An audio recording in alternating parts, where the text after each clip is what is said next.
पेश करना कि मतलब है कि रौला जिहा दिल विच पै गया है, रौला जिहा दिल विच पै गया है, लगदा है वो सब कुछ लै गया है। रौला जिहा दिल विच पै गया है, लगदा है वो सब कुछ लै गया है। ओ कर रब दा शुक्र अदा बलिया, बलिया दे थां यारा सजना बलिया कई लफ्ज बदल सकदा ते बलिया इस वास्ते कीता कि लफ्ज ते मुकदा जांदा है, जेहड़ी शै वरती ना जावे मुक जांदी है। कर रब दा शुक्र अदा बलिया, कोई छावे तेरी बह गया। ते जे डूंगा सोच के अज बोला, जे डूंगा सोच के अज बोला, हुण बंदा कल्ला रह गया।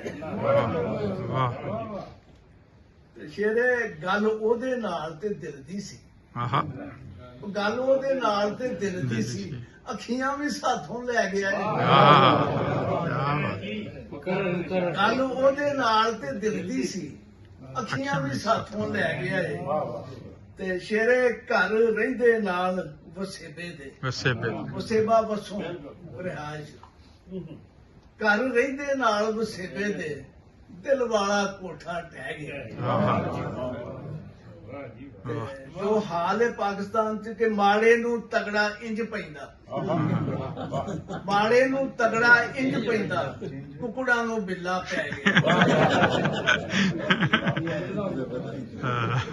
माड़े नू तगड़ा इंज पैंदा, कुकड़ा नू बिल्ला पै गया है।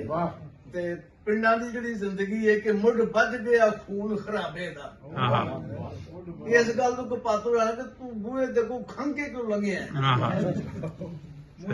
मुढ़ बज गया खून खराबे दा, मोढ़े नाल मोढ़ा खह गया। ते मकसद है कि कल तू नहीं सुन सकनी एक भी, कल तू नहीं सुन सकनी एक भी, आमिर ते अज भी सह गया। लो जी रब रखा।